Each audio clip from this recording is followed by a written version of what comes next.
Hello everyone, কেমন আছো সবাই? আমি Nargis free town West Africa থেকে। এই যে আমি সকাল সকাল রেডি হয়ে গেছি। কেমন লাগছে আমায় বলো কমেন্টে। আর দেখো, রাত থেকে বৃষ্টি হচ্ছিল, বাট এখন আকাশটা পরিষ্কার হয়েছে। এখন তো এখানের ওয়েদার এরকমই হবে, বৃষ্টি হবে আবার রোদ হবে। এখন 6 মাসের মতো এই রকমই ওয়েদার থাকবে। আর জানো, আজকের দিনটা ছিল খুবই স্পেশাল, একটা আপন ভরা দিন। সকালে আমার হাজব্যান্ড যাচ্ছিল মেন টাউন অফিসে, বাড়ি থেকে প্রায় 1 ঘন্টার রাস্তা। সেই দিন সে আমায় সাথে নিয়ে বেরিয়ে পড়েছিল। আমি যাচ্ছিলাম পূজাদির বাড়িতে। তো ওনারা এই দেশে এসেছেন আমার 1 মাস আসার পর। এখানে আমাদের প্রায় 7-8 মাস কেটে গেল। পূজাদির একটা ছোট্ট পরিবার, উনি, ওনার হাজব্যান্ড আর ওদের একমাত্র ছেলে দুষ্টু। দুষ্টু নামেই যেমন তেমন দুষ্টুমি, খেলাধুলা, হাসি মজা ওর ভেতরেই আছে। এই যে দেখো, আমি চলে এসেছি আর পূজাদির রান্না শুরু হয়ে গেছে সকাল থেকেই। তো আজ আমরা জমিয়ে আড্ডা দেবো।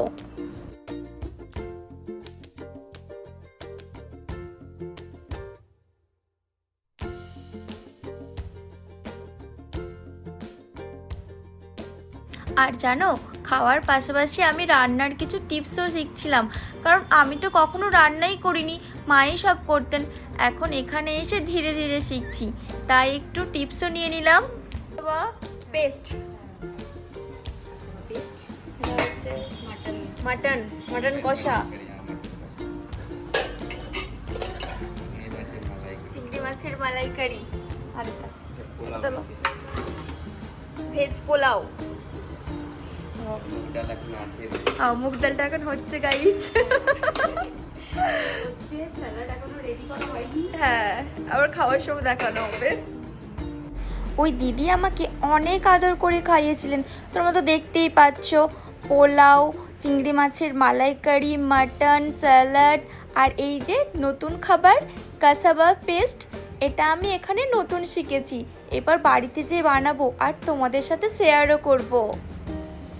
আরে আরেকটা জিনিস তো ভুলে যাচ্ছি, ভেজ ডাল। এতদিন পর একটু ভালোভাবে বাঙালি খাবার খেলাম, আর এত আদর করে খাওয়ালে খাবারের টেস্ট তো আরও বেড়ে যায়।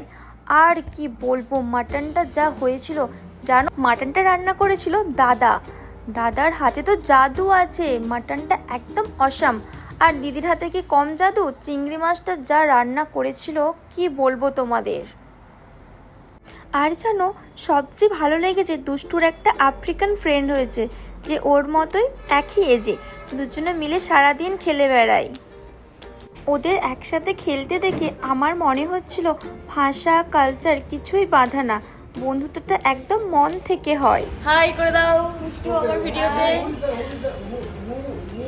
ওদের সাথে কাটানোর সময়টা একদম নিজের দেশের মতোই মনে হচ্ছিল, নিজের ভাষা নিজের মতো করে কথা বলা। আসলে বাঙালি তো বাঙালিকে খুঁজে পাই। এই যে এবার বেরিয়ে পড়লাম বাড়ি ফেরার জন্য দুজনে।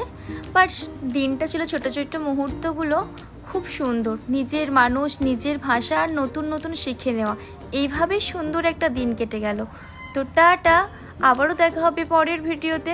Please like, comment, share.